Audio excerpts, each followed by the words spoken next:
Yo, before we get into this, let me ask you something wild. What if the biggest threat to Caitlin Clark's empire isn't a rival team, isn't a hard foul, isn't even the refs? It's her own teammate? Yeah, I said it.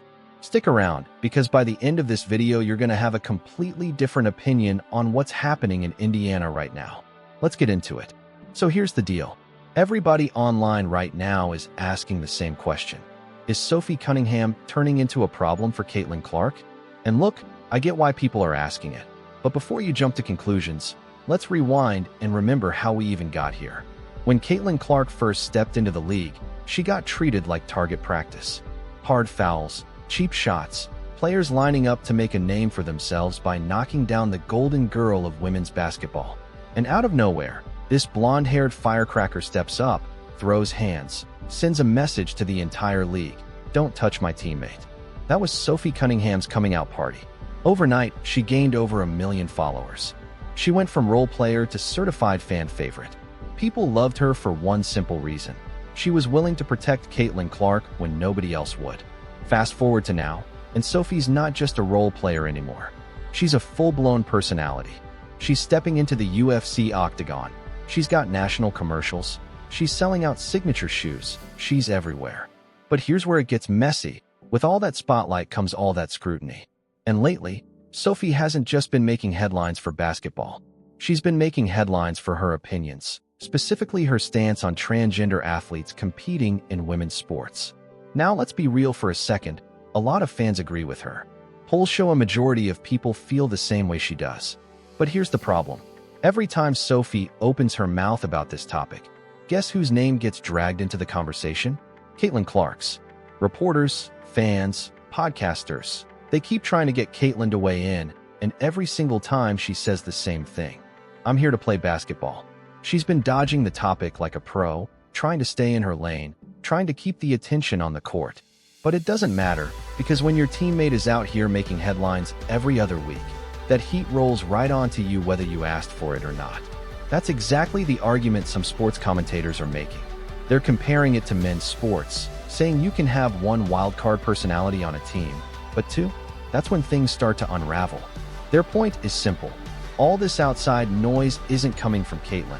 It's coming from Sophie, but Caitlin still has to answer for it every single time a camera gets shoved in her face.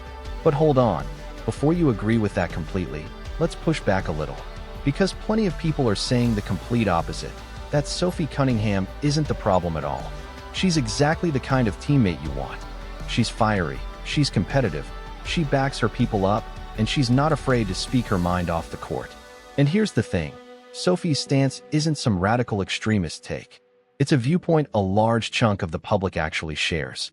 So is she really dragging Caitlin into controversy?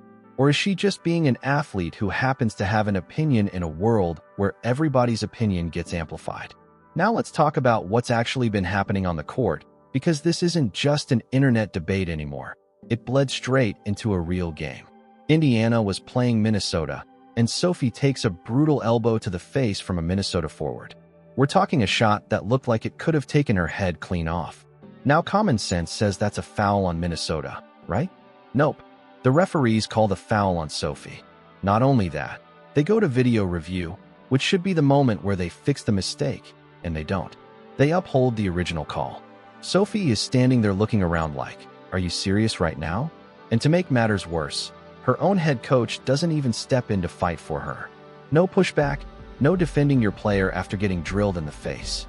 Nothing. And that's led to a bigger conversation about WNBA officiating in general. A lot of fans and analysts have been saying for a while now that the level of officiating in this league has been inconsistent at best, embarrassing at worst. Blown calls, no accountability, and coaches who don't step up for their players when it matters most. Indiana ends up dropping that game to Minnesota, and the frustration boils over even more. But the story doesn't stop there.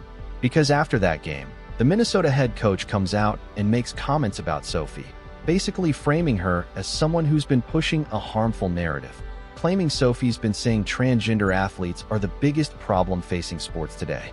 Except, Sophie never actually said that. What she said, repeatedly, is that she doesn't believe athletes who were born male should be competing in women's sports categories. That's a very different statement then transgender people don't belong. But nuance doesn't really survive on social media, does it? It gets flattened into the loudest, angriest version of the story, and that's exactly what happened here. So now you've got a head coach publicly pushing back on Sophie's stance, wearing statement shirts before the game, making public comments about wanting to see more leadership on this issue across the league. Even though multiple people have pointed out this topic isn't even something actively playing out inside the WNBA on a competitive level. It's become a cultural battle being fought through press conferences and pre-game interviews rather than what's happening on the actual court. And that brings us full circle back to the original question. Is this a Caitlin Clark problem? Here's my honest take. I don't think Sophie Cunningham is bad for Caitlin Clark. I think she's exactly the type of role player every superstar needs. Someone who's got her back, someone who plays with grit, someone who isn't scared to be disliked. The issue isn't Sophie's personality or her willingness to speak up. The real issue is how the league, the media, and the officiating crew keep handling or mishandling everything around these two players. Sophie gets hit in the face and gets whistled for a foul. A coach makes public accusations that don't line up with what was actually said. And through all of it, Caitlin just wants to hoop, and she can't even do that without getting pulled into a debate she never signed up for. At the end of the day, this isn't really a story about one teammate being toxic for another. It's a story about a league that keeps stepping on its own rake, bad officiating, bad crisis management, and a media environment that thrives on turning every offhand comment into a full-blown scandal. Sophie Cunningham isn't the villain here.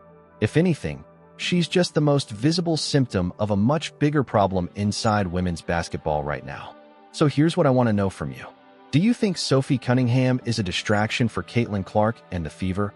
Or do you think she's exactly the kind of ride-or-die teammate every team needs?